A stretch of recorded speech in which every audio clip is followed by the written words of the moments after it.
Allez, bonjour à tous et bienvenue à la conférence de presse qui va pouvoir débuter. Vous le savez, chers journalistes, vous serez invités dans la salle et derrière les écrans à poser vos questions. Et avant toute chose, eh bien, je vous demande d'accueillir, s'il vous plaît, ces deux skippers qui ont bouclé leur premier Vendée Globe, Louis Duc, skipper FIV Lantana Environnement, et Sébastien Marcet, skipper Foussier, qui vont nous rejoindre tous les deux. Venez nous rejoindre, messieurs. Bienvenue, bienvenue, venez vous installer.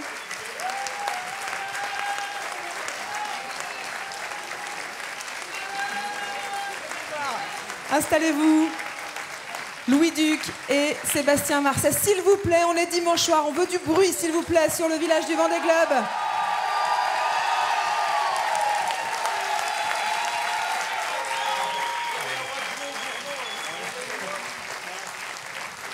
Messieurs, bienvenue. Effectivement, comme l'a indiqué le président, un cookie Sodebo vous est offert. Plaisir d'offrir, messieurs. Alors dites-nous, vous êtes malgré tout deux hommes assez discrets et pourtant, pour vous, aujourd'hui, le chenal était rempli de monde. Là encore, ce soir, ça fait quoi? Vous qui avez les yeux rougis de fatigue et d'émotion. Eh ben, rebonsoir à tous, et ça fait extrêmement plaisir, tout simplement. Franchement, tout seul sur le bateau, on ne se figure pas qu'il y a autant d'engouement derrière. On est dans son petit monde, dans ses quelques mètres carrés, l'océan autour, et le quotidien avec la météo, les voiles. Et on essaye de partager du mieux qu'on peut, mais c'est vrai que là, la journée d'arrivée, ça rend les choses très concrètes. Donc merci beaucoup pour votre présence et votre soutien.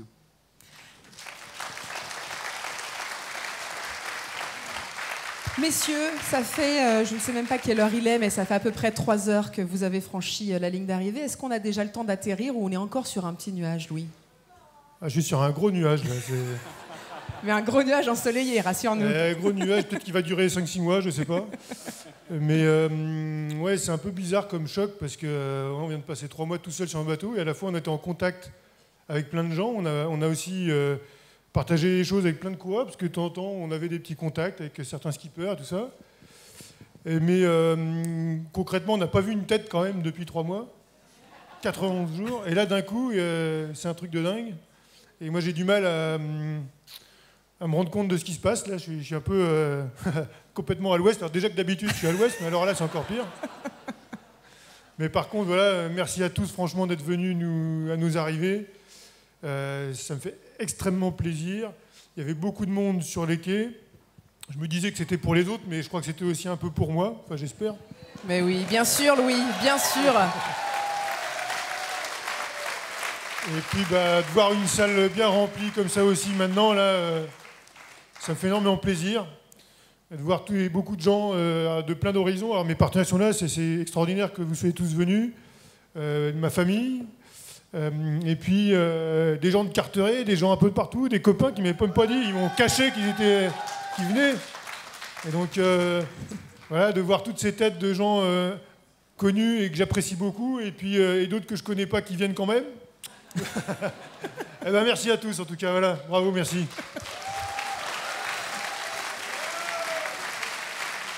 Je ne sais pas si j'ai répondu à la question. C'est parfait, Louis, c'est parfait, c'est parfait. Alors, on va le voir au travers de cette conférence de presse, ces deux histoires, deux exploits, deux aventures, mais finalement aussi peut-être deux galères aussi, avant même le Vendée Globe, avant même ces 90 jours de course. Le parcours n'a pas été simple.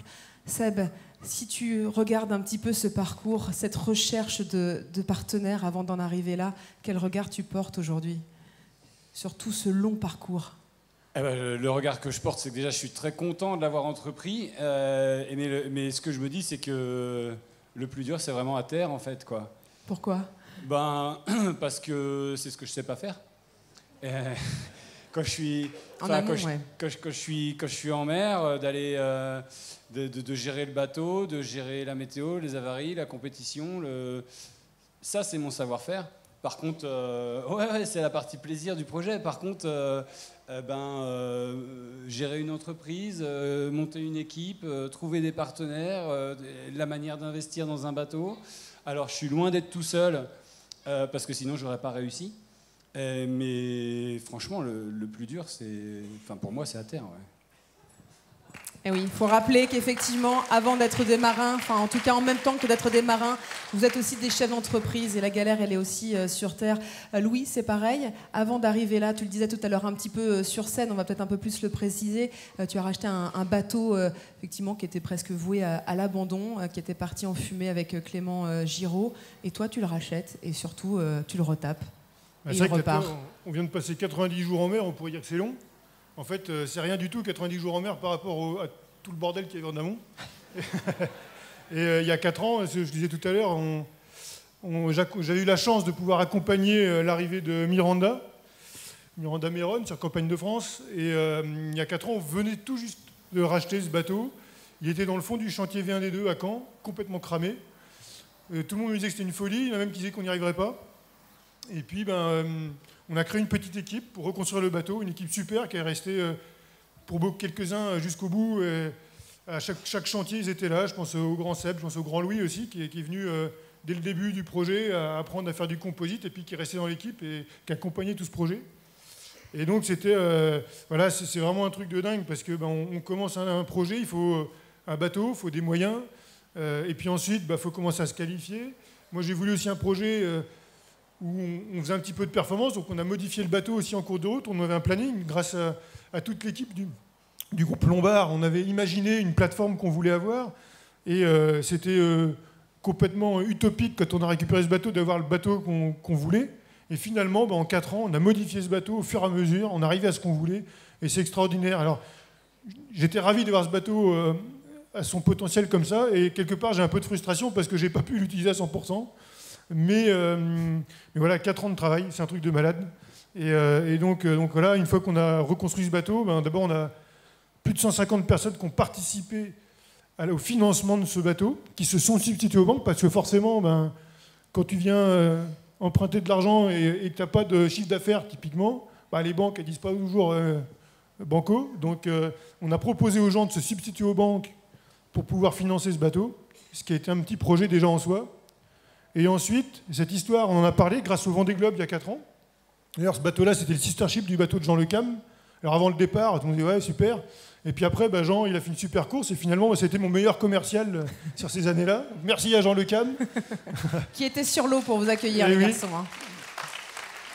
Et donc, on a pu reconstruire ce bateau et monter tout ce projet. Et puis finalement, en faisant parler de ce projet, cette reconstruction, ça a créé notre histoire et ça a permis aussi d'amener des gens qui s'intéressent à nous. Et puis le groupe FIV, Lantana aussi, qui sont des partenaires que j'avais aussi déjà depuis un petit moment, qui a une histoire avec ses partenaires. Je ne vais pas la raconter tout de suite parce que je pense qu'on en a pour 2 heures. Puis Seb doit faire la gueule.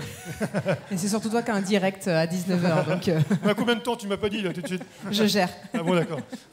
Et donc bref, voilà, il y a eu énormément de travail sur tout ça. Et comme disait Sébastien tout à l'heure, après tu dois créer une équipe. Tu penses que quand ton bateau est à l'eau, c'est fini.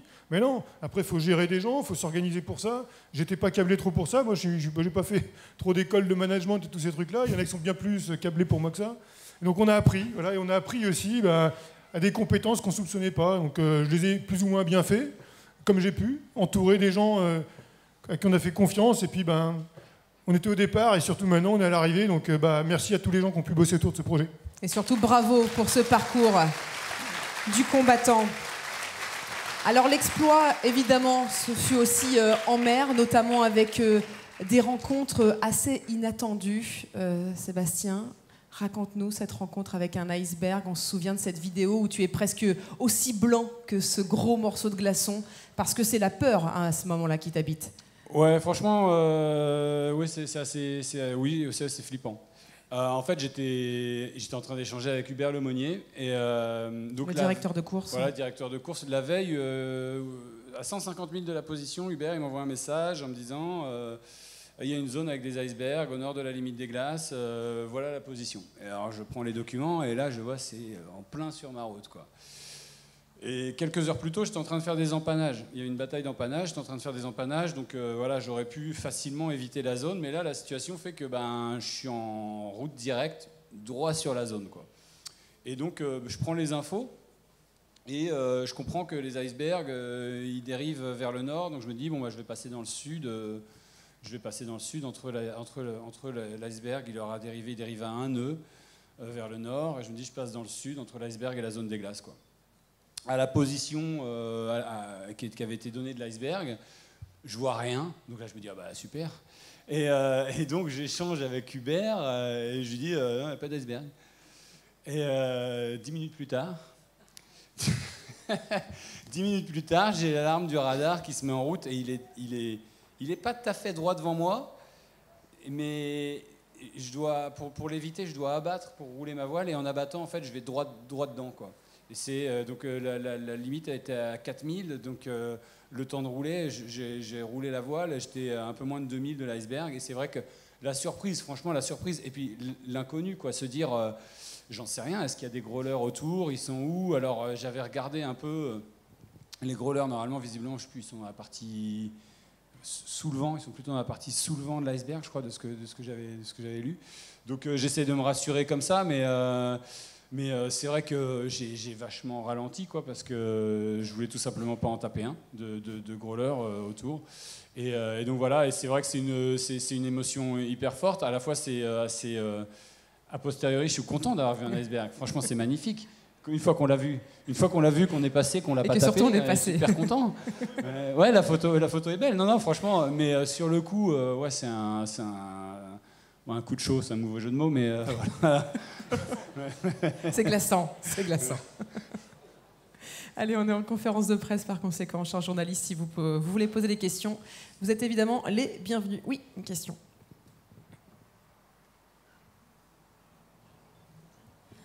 Bonjour Louis et Sébastien, c'est Lola de Lola Typique. Bravo pour votre course.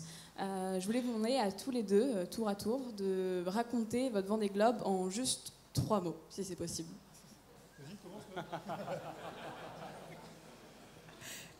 Tour du monde, ça fait 3 mots. C'est bon. Il est très très fort. Seb, il va falloir trouver autre chose. À la répartie, Louis. Tu fais des one-man shows? Moi, je vais être plus classique. Je dirais que c'est une réussite, que j'ai pris beaucoup de plaisir et que j'en veux encore.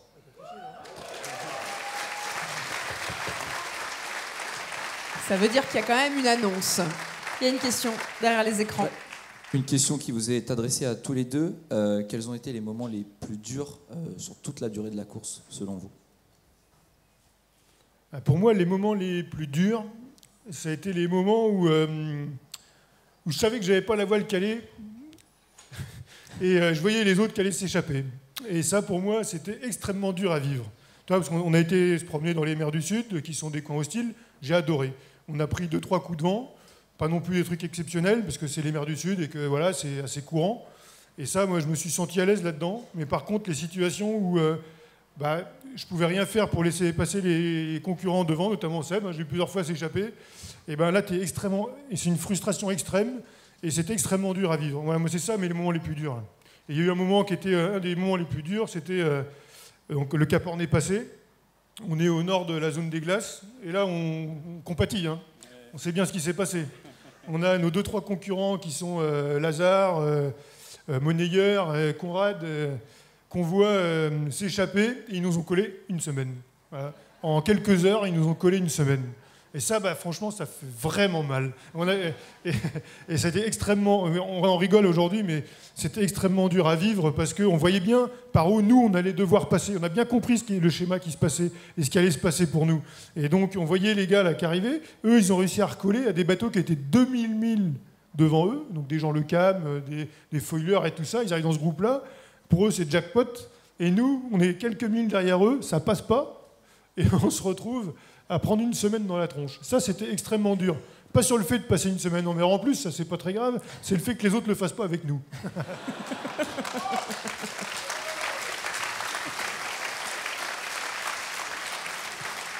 Et Sébastien, toi, ton moment le plus dur? Juste pour revenir sur ce moment-là, c'est un des seuls moments où on a échangé avec Louis. On a échangé quand on s'est croisés en VHF. Je sais plus, dans l'Indien. Dans l'Indien, on a parlé. Voilà, Afrique du Sud, tout ça, machin. Et là, par contre, c'est vrai que ce coup-là où en 24 heures, on voit que ça va être désastreux pour nous. C'est le seul moment où on a échangé un petit message en disant « Ça va, toi ?» Bon. Seb, il m'a dit, Seb, ça fait mal. Je fais, oui, je peux plus m'asseoir. Donc, ouais, moi, ce qui me concerne, c'est la remontée qui a été un peu comme toi, Louis. Hein. J'ai pris énormément de plaisir dans la descente, une super régate. Le Tour de l'Antarctique, c'était fantastique. Et une remontée plus compliquée. Moi, c'était là, voilà, où... mais à la fois, je suis sur le coup, j'aurais préféré accrocher le wagon, mais je me dis c'est une expérience en plus. Et d'avoir surmonté voilà, le fait d'être décroché, ensuite de devoir surmonter des avaries, parce que j'ai eu un enchaînement d'avaries assez intense sur la remontée, en ce qui me concerne. C'est aussi une force, je suis content d'avoir réussi à le surmonter, mais en ce qui me concerne, le plus dur, c'était la remontée de l'Atlantique Sud. Ouais. Et, deuxième question en ligne de Pascal Thévenin. Est-ce que sur un Vendée Globe de 3 mois, on a le temps de s'ennuyer ? Il y a toujours des moments, il ne faut pas se cacher, hein. Il y a toujours des moments un petit peu plus longs que les autres. Et donc, il y a des moments où ça peut être un peu long, là, quand tu te retrouves dans 5 nœuds de vent, que les voiles claquent comme ça dans tous les sens, et puis que tu ne vois pas à quel moment le vent va revenir. Parce que souvent, on a des prévisions, on arrive à estimer quand est-ce que ça revient. Tu sais que d'ici 1 heure ou 2, tu vois les nuages qui arrivent, tu vois le vent qui arrive. Mais quand il n'y a pas tout ça et que tu vois que tu es collé, que ce n'était pas prévu et que tu ne vois pas quand ça repart, là, il y a moyen de s'ennuyer un petit peu. Et là, ça, c'est assez dur pour le moral. C'est parce que tu as eu le temps de t'ennuyer et peut-être du coup de profiter. Moi, j'avais emmené 3 bouquins, je crois. J'en ai lu un. Voilà, j'ai écouté pas mal de podcasts. Après, oui, les moments de transition, de molle... mais sinon, en fait, ce qu'on se figure pas bien, c'est que la vie, elle est hyper rythmée à bord. On a, les 24 heures, une journée de 24 heures, franchement, ça passe en un claquement de doigts. Donc non, moi je me suis pas, il n'y a pas eu vraiment de creux. J'aurais préféré, quelque part, j'aurais aimé pouvoir lire mes 3 bouquins, mais j'ai pas réussi à le faire, quoi. Alors, parfois, nous, à terre, quand on s'ennuie, on mange. Vous, en termes de nourriture, comment ça s'est passé ? Louis, il t'a manqué un peu de sucré à la fin. Oui, mais ça c'est normal, c'est que de toute façon, à chaque course, que tu emmènes des énormes volumes ou pas, de toute façon, à la fin, il n'y a plus rien. Donc c'est comme ça. Moi, j'ai une gestion du sucré qui est assez basique. Tu prends le sac, tu le vides, et puis après, tu vois ce qui se passe. Et donc, après, non, sinon, je rigole, parce que en vrai, moi, j'ai eu aucun manque de nourriture réelle, finalement. Parce que d'abord, on avait extrêmement bien préparé ça avec Miranda, qui était très minutieuse sur le dossier.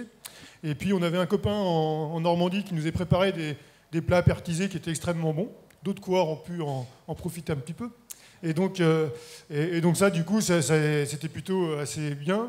Et puis après, ça s'est fini comme tout le monde, avec du lyophilisé, du riz, des pâtes. Alors c'est vrai que les pâtes au thon, là, j'en ai pas envie tout de suite. Ça, c'est sûr. Mais j'ai pas souffert de ça du tout, parce que d'abord, on n'était pas là pour de la gastronomie. Et puis, il y avait à manger. Donc moi, en fait, quand tu sais que tu t'attends pas à avoir un truc très bon, c'est pas très grave. Oui, quand tu le sais, finalement, c'est plus facile. Toi, Sébastien, tu as joué à l'écureuil. Explique-nous, avec la nourriture. Ah ouais, on avait préparé, Mathilde avait préparé tout l'avitaillement avec des sacs, c'était conditionné en 2 semaines et tout. Et donc, du coup, oui, à la fin de 2 semaines, je mettais de côté ce que j'avais pas consommé. Et c'est vrai que j'ai été content de le trouver à certains moments. Parce que à la fin, moi, j'ai pas mal de lassitude, quoi. Il y a 2-3 plats, là, je peux plus les voir, quoi. Les pâtes aux 3 fromages, c'est bon, j'ai eu ma dose. Allez, est-ce qu'il y a d'autres questions pour terminer cette conférence de presse derrière les écrans ? Alors, ça reste des questions réservées aux journalistes. Vous aurez le droit, vous, en tant que public, de poser toutes vos questions. Ce sera demain à 18h30 au Club Finisher. Ce sera ici, à nouveau, sur le village. Peut-être une question à nouveau ici. Bon, c'est encore moi. Je me demandais, parce qu'il y a pas mal de jeunes qui ont suivi vos courses, qu'est-ce que vous leur diriez à tous ces jeunes qui vous ont suivi pendant 91 jours ? Déjà, les remercier, tout simplement, franchement, d'avoir suivi. Moi, j'avais pas le...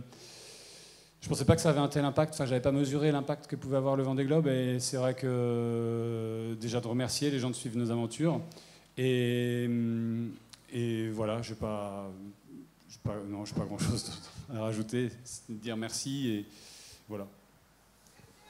Ah, c'est vrai que... Pardon.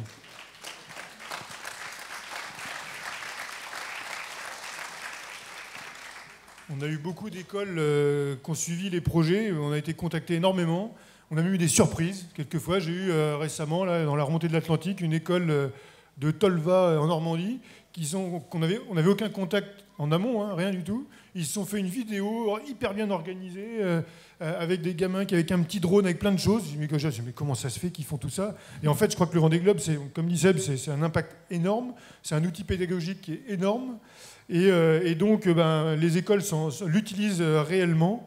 Et moi, ce que j'aurais à dire à des gamins, parce qu'on a été ces gamins-là, moi, quelque part, quand j'étais en CM2, il y avait le grand tonton Alvard de Mabir, qui est juste ici, qui est dans le coin, qui était venu nous parler de ses grandes aventures maritimes.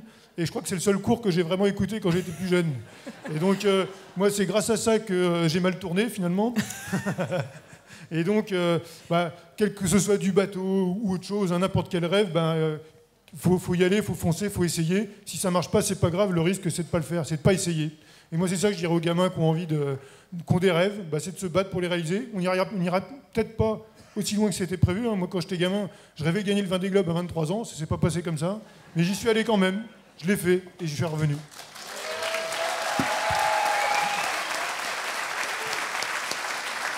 Merci Louis pour ces messages et finalement à l'image de ton histoire, il va falloir que vous alliez alors dans les écoles pour prôner cette bonne parole, c'est important, effectivement. On va peut-être terminer avant de vous laisser aussi profiter de vos proches.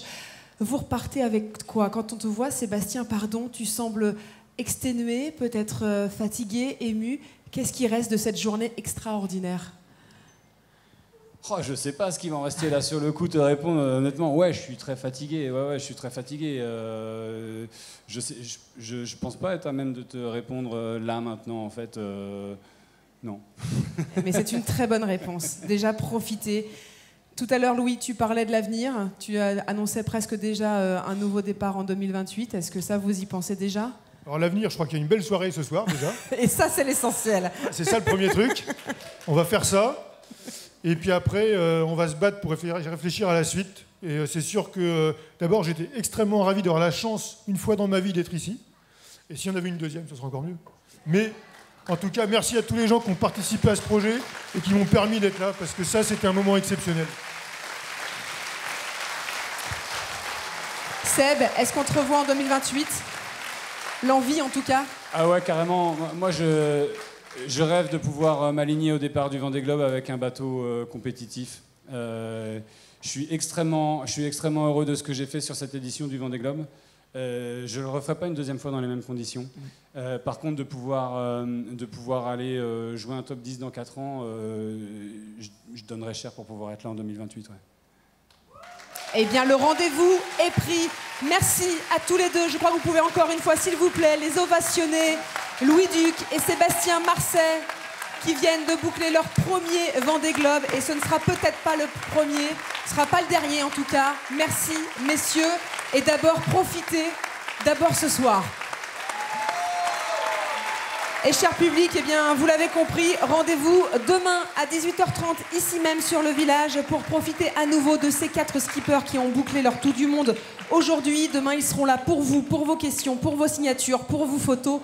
Rendez-vous donc demain. On a fini une magnifique semaine et on en commencera une autre dès demain avec le Finisher Club. D'ici là, très bonne soirée à tous.